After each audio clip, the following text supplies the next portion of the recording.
अस्सलाम वालेकुम तलबा तलबात। इस वीडियो में हम हमारे मराठी की किताब के सबक नंबर 7 ध्येयपूर्तीचा ध्यास के आगे के सवाल और जवाब के बारे में मालूमात हासिल करेंगे। यहाँ पर सफ़ा नंबर 23 पर दिया गया है नीचे की जानिब। इससे के पहले के जो भी सवाल जवाब थे हमने हल किए हुए हैं और यूट्यूब पर आपको भेजा गया है। वो लिंक आप देखकर पूरे सवाल जवाब लिख सकते हैं। यहाँ पर सफ़ा नंबर 23 पर दिया गया है खेडूया शब्दांशी। इसमें अ है खालील वाक्यात योग्य विरामचिन्ह घाला। विरामचिन्ह यानी जो हम कॉमा लगाते हैं जुमले के बीच में, कॉमा देकर अपनी बात को आगे जारी रखने के लिए जो कॉमा लगाते हैं, फिर जुमला मुकम्मल हो जाने के बाद में जो फुल स्टॉप वगैरह लगाते हैं, वही क्या होता है यहाँ पर, उनको मराठी में विराम चिन्ह कहते हैं। अब यहाँ पर अ दिया गया है प्रश्न में, लालसर चोच निळी मोरपंखी पिस आणि पोपटी पोट असलेला तो अगदी छोटा चिमणी एवढा पक्षी होता। अब यहाँ पर हमें विराम चिन्ह लगाना है। अब जब किसी शय के बारे में, किसी जानवर के बारे में या फिर किसी और के बारे में यहाँ पर ज़्यादा मालूमात बताई जाती है तो हम क्या करते हैं, उसको बीच में कॉमास लगाते हैं। फिर यहाँ पर ये जो लाइन दी गई है सबक में से ही क्या है, दी गई है। तो यहाँ पर अगर हम देखेंगे तो पैराग्राफ में हमें नज़र आएगा,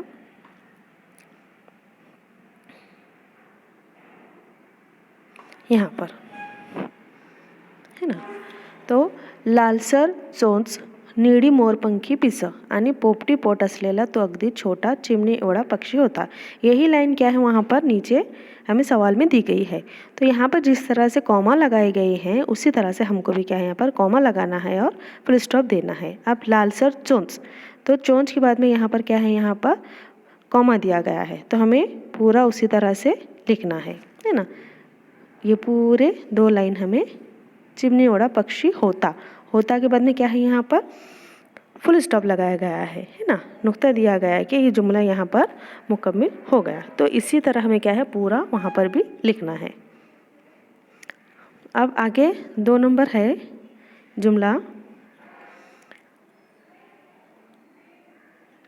आखेर पर्वताची सर्वात उंच बर्फाने झाकलेली शिखर येतात, है ना। तो ये भी यहाँ पर किताब में दिया गया है और हम पढ़ेंगे उसको। तो यहाँ पर वो दिया गया है ना। आखेर पर्वताची सर्वात उंच के बाद में कॉमा दिया गया है, बर्फाने झाकलेली शिखर येतात के बाद में फुल स्टॉप है ना। ये आसान है। तो यहाँ पर भी हम कहाँ से शुरू करेंगे, आखेर से लेकर सर्वात उंच के बाद में कॉमा दिया गया है और उसी तरह आगे शिखर येतात फुल स्टॉप लगाएंगे। जुमला यहाँ भी मुकम्मल हुआ। नंबर 3 है यहाँ पर, एकदा ते मिळाले की त्याचा पूर्तीचा ध्यास लागला पाहिजे, नव्हे तो लागतोच, है ना। तो ये भी यहाँ पर पैराग्राफ में दिया गया है, यहाँ पर है ना। एकदा ते मिळाले यहाँ पर दिया गया है, एकदा ते मिळाले के बाद में क्या है, कॉमा दिए गए हैं कि त्याचा पूर्तीचा ध्यास लागला पाहिजे, नव्हे तो लागतोच। नव्हे लागला पाहिजे के बाद में क्या है, कॉमा है। यानी ये जुमले में 2 मरतबा क्या है, कॉमा दिए गए हैं बात को जारी रखने के लिए, और लागतोच के बाद में फुल स्टॉप है ना। तो यहाँ से लेकर शुरू कर हमें पूरा यहाँ तक लिखना है। तो जैसा किताब में दिया गया है वैसे ही हमको सिर्फ उसको लिखना है दोबारा। अब आगे ग्रामर में और क्या दिया गया है हम देखेंगे। पेज नंबर 24 आएगा। तो यहाँ पर ऊपर की जानिब दिया गया है प्रश्न नंबर आ है उसी का, खालील वाक्य प्रचारांचा योग्य अर्थ शोधा। यानी जो हम जुमले लिखते हैं तो उसके पहले मानी भी लिखते हैं, जो जुमले का मतलब होता है उसका मानी लिखते हैं। तो यहाँ पर क्या कर रहा है, योग्य अर्थ यानी उसका मतलब हमें लिखना है। तो यहाँ पर एक वाक्य दिया गया है, एक जुमला दिया गया, उसका हमें सही मतलब बताना है। तो नंबर 1 है उसमें, त्राण न उरने, इसके मानी क्या होते, अर्थ शोधना है हमें। तो इसके मानी होते हैं यहाँ पर खूब त्रास होने, त्राण न उड़ने, बहुत ही ज़्यादा तकलीफ जब होती है तो हम क्या है, तकलीफ बर्दाश्त नहीं, त्राण न उड़ने। और यहाँ पर दूसरा दिया गया, दूसरा त्रास देने, ताकत न उड़ने, है ना। खूब त्रास होने ही क्या होता है, इसका सही मतलब होता है। और नंबर 2 दिया गया है जगाचा निरोप घेणे।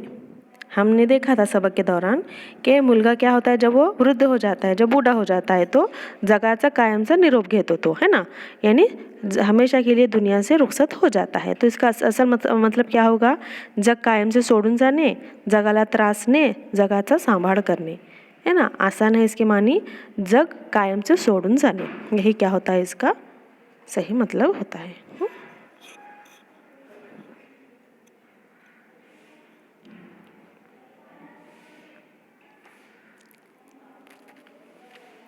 भी यहाँ पर इसी के आगे और दिया गया है, ई खालील विरुद्धार्थी शब्दांचा जुड़वा। विरुद्धार्थी है, ये क्या है, हमें इसके अपोजिट लिखना है। इसके जिस तरह से हम क्या है यहाँ पर